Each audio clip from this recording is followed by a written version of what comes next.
La PS5 Pro est sortie, donc là, les geeks en folie, évidemment. On va faire un petit tour là-dessus, parce que vous allez voir qu'elle a finalement déçu beaucoup de gens. On va regarder un petit peu quels sont ses avantages et quels sont surtout ses gros inconvénients. Je vous dis ça tout de suite. D'abord, intro. Messieurs, dames, vous trouverez ici des actualités singulières tous les jours. Mettez un pouce bleu, abonnez-vous à la chaîne et activez la cloche pour ne louper aucune expertise quotidienne. Je compte sur vous, c'est très important. Bon alors, en récap, évidemment, à quoi on s'attend? Eh bien là, vous voyez, donc sur la petite image que je vous montre, en haut à droite, c'est les avancées technologiques de la PS5. En bas à droite, c'est les points négatifs. C'est très bien séparé en positif et en négatif. Les points négatifs étant son prix. Donc comme vous le voyez, la PS5 Pro, on va tout de suite attaquer direct dans le lard, dans le vif du sujet, dans le cochon, comme on aime dire.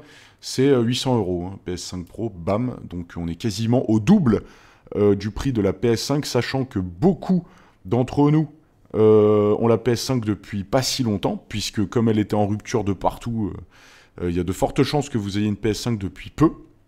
Donc à partir de là, ça fait un petit peu mal de racheter quelque chose au quasiment double du prix. Alors vous allez me dire, oui, mais on pourrait la revendre. D'accord, mais si c'est quasiment au double du prix, ça veut dire qu'il va quand même, déjà tu vas la revendre un peu moins cher, sauf si vraiment tu t'en sors très bien, je sais pas comment. En admettant que tu la revendes moins cher, tu vas perdre au moins 400-500 € de plus par rapport à ton achat initial, des choses comme ça. Ou alors à minima 300 €, aller 250 €, ça fait quand même très mal. Alors qu'est-ce qu'on gagne pour cette augmentation de prix? Déjà on gagne en taille, hein. Le truc est gigantesque apparemment. Par rapport à la PS5 Slim, en tout cas, elle est quasiment au double de la taille. Alors qu'est-ce qu'il y a là? Bon, larger GPU qu'on voit au-dessus. Donc ça, qu'est-ce que c'est? C'est la carte graphique, hein.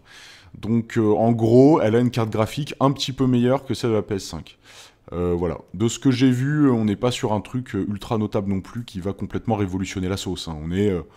voilà, les graphismes pourront être un peu meilleurs, un peu mieux soutenus, et donc y avoir plus de FPS, c'est-à-dire on va pouvoir avoir une meilleure qualité graphique tout en maintenant une plus grande fréquence d'image, donc tout en maintenant le jeu fluide en gros.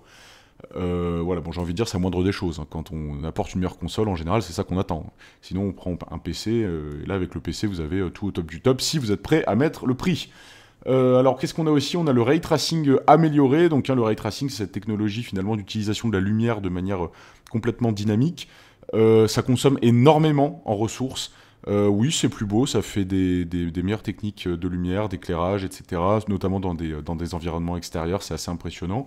Voilà, apparemment la promesse c'est que ça va être mieux, bon c'est déjà bien, hein, voilà, sauf si vous êtes complètement fétichiste total des rayons solaires, ça pourra peut-être vous passionner.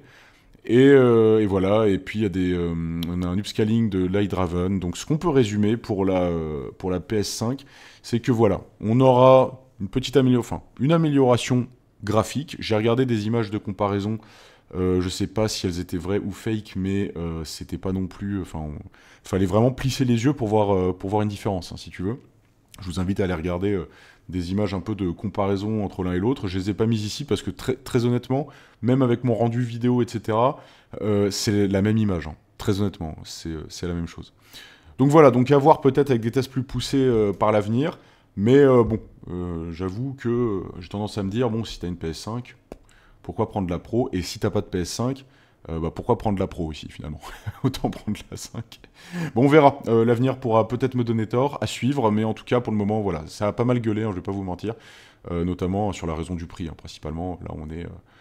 disons que par rapport aux améliorations proposées, a priori, le prix surprend un peu, quoi. Voilà, je vous laisse me dire en commentaire ce que vous en pensez. Je prends plaisir à vous lire et à répondre, et je vous dis à très bientôt. Salut!